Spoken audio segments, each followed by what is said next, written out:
Šventosios dvasios vanduo.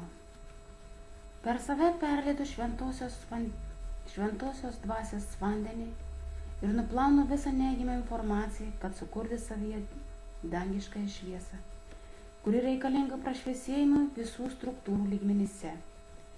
Iš sudaryto dangiškojo tėvo šviesos atvaizdo išleidžiamas pozityvas, kuris suteiks šviesos struktūroms, kuri bus užpildyta aukštų vibracijų tam, kad būtų išvystytas aukščiausias sielos taškas.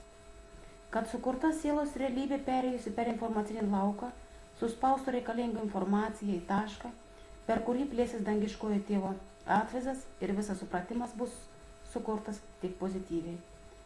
Kad kurtų pozityvų mąstymą ir tai, kas yra realu, o per realybę galima išvystyti arba užtvirtinti savo tikėjimo formuotą mintį. Nes dabartinė realybė tapo kaip dangiškojo tėvo šviesa, kuri virsta meilę džiaugsmu ir leidžia pozityvą į savo šaknis tam, kad būtų stiprus požiūris į pasaulį iš savo sielos taško, o perdodama šviesa per dangiškąjį tėvą, kuri leidžia vystytis ir kurti tik susijungus su dangiškojo tėvu taip, kaip būtų realiausiai ir efektyviausiai išvystyti savo realiosios, tiksliosios realybės šviesą.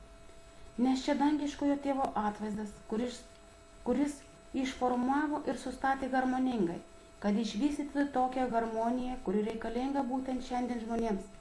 Nes kurdamas pasaulį atradai save ir savo šviesą, atradai savo realybę, kurią pats sukūrė ir užpildė meilę ir džiaugsmu. Nes tai dangiškojo tėvo atvaizdas sukurtame pasaulyje. Pradėdamas kurti save, tu išvystai savo vidinį aš ir susijungi su savo meilė tam, kad sustiprintum giminių vaisių, tai yra savai realybė. Visas prisilietimas, kuris perėjo per susijungimą, tapo kelias į naują pasaulį, o čia tikra realybė, kuri visados kažką kuria ir kažką stato savo šeimai bei savo palikuonims. Nes dangiškojo tėvo atvaizdas yra sukurtas medžio branduoly, kuris užpildo visą realybę ir kuria labai pozityviai ir sukuria reikiamą vystymas visoms dalims, kurios yra dangiškojo atvaizdo kurti atvaizdai, kurie su dangiškojo atvaizdu persikėlė į žmogaus fizinį kūną tam, kad užpildyti save amžinybę ir užkirsti visas ydas. Nes per tai kuriasi kūryba, kuri persikėlė į naują gyvenimo vietą tam, kad būtų sustiprinta meilės dalis per dviejų žmonių sujungimusi per dangiškojo tėvo atvaizdą. Visa tai, kas buvo parašyta, įsidėjo į dangiškojo tėvo sferą ir tenai materializavosi.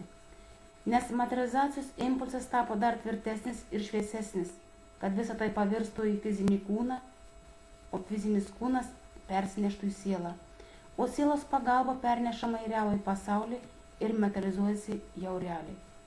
Da будет так.